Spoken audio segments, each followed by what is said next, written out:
Can I write, record, and release a full instrumental track using nothing but the 15-day trial of UED's Paradise Guitar Studio for both guitar and bass? This was the question that sparked the idea for this video. I decided to take this challenge. I installed the plugin planning to record the video the next day, but then life happened. And the next time I opened the plugin, there were only 7 days left on the trial. 7 days to write and record a full instrumental track.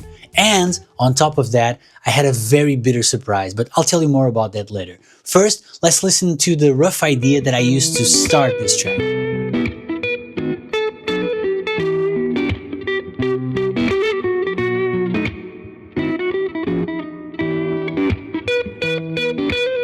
After listening back to it, I decided to swap the F sharp minor 7 chord with an F sharp minor 6 chord. And that's when the problem started. You see, somewhere along the way, I stopped being a guitar player who also produced and became a producer who occasionally plays the guitar. And on top of that, in 2022, I had an invitation that I couldn't refuse. I got invited to play bass guitar with one of Portugal's biggest names in the Fado genre, Jorge Fernando. It was a beautiful concert in Portugal's biggest Fado festival, which was broadcast on live television. And it was my first bass concert. I didn't even have a bass guitar. I had to borrow one. Shout out to my friend Rafa. After that concert, I became a part of his band, and that led to many other concerts with other fadistas. And so that meant that the time that I had to practice an instrument was devoted to the bass guitar. So when I had to play the transition between E flat 6 and F sharp minor 6, my fingers looked like a bunch of confused tourists trying to find a parking space in Alfama. You can't do it. So that meant I would have to practice a little bit, and by a little bit, I mean 2 or 3 days. Eventually I got it working, but the clock kept ticking. Oh, and I almost forgot to mention that the guitar I'm using, it was actually my first real guitar. It had been tucked away many years because it needed a complete restoration. And this year, I finally decided to bring it back to life. Everything is new but the woods. New fretboards, new pickups, new bridge, new saddle, new tuner. Everything is new. And on top of that, I was trying flat wounds for the first time. So a lot of things here that are out of my control.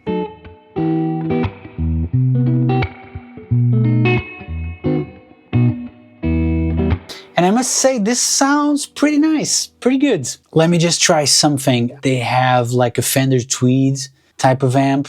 Let's check it out. It's the Woodrow. And let's see, the first one, B-Man, 4x10 clean. Okay, so this has a lot of room sound. I mean, I like the room sound, but not that much. You know what? I think I'm going to use the first one straight away. The Paradise, what's his name? Paradise Guitar Studio. The name of the thing. So let's decide what comes afterwards. I think maybe an A. Maybe we keep it simple in the verse. Yeah, something like...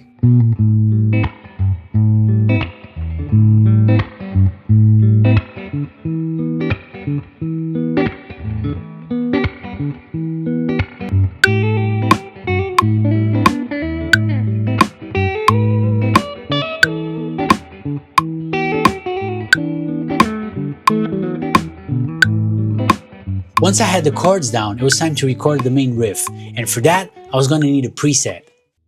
I would like to have something slightly overdriven, but not too much.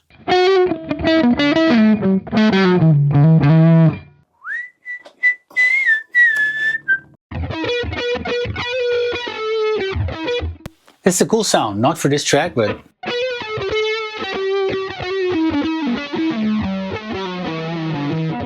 Nah. Ideally, with these tools, at least from my perspective, the presets should be able to get the ball running pretty quickly. I mean, okay, I was using flats and probably those presets were not made for flats, but it took me a while to find a preset that I liked. Eventually I did though. I found a preset that I had some minor tweakings and I was ready to record.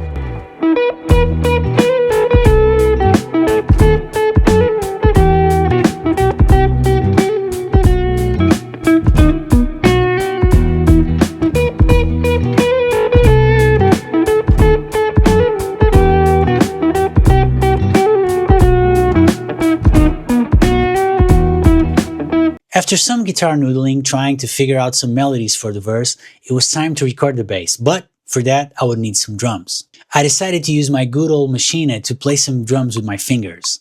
I must confess that I have this for a while, I don't use it that much, but moving forward, I'm trying to get as much out of the box as possible, and since I don't have a hardware sampler, this is what I used. I mean, don't get me wrong, I'm still working in the box, and I love my M1 MacBook Air, but I'm trying to treat it as little as a box as possible, meaning I'm trying to stop clicking so much.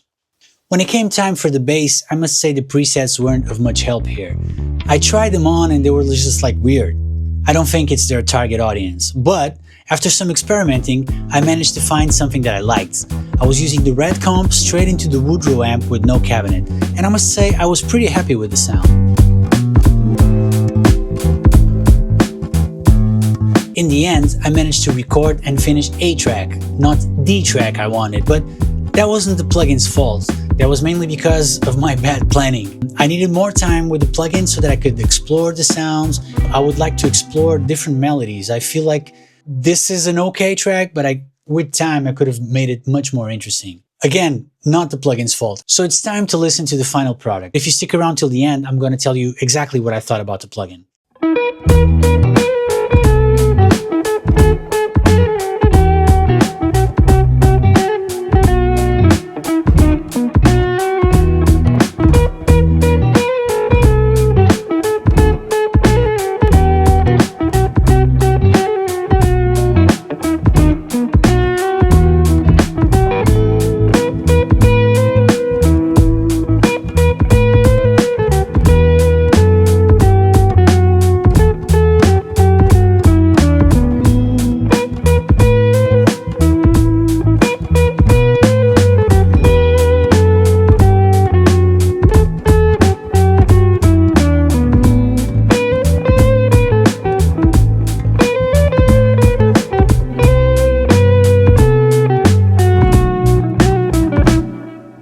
Okay, so about the plugin. First things first, the user interface is beautiful. I love it. I could mess around in it the whole day. I think they did a wonderful job and it's very inspiring. Truly, I love the colors, I love the graphics, I love everything about it.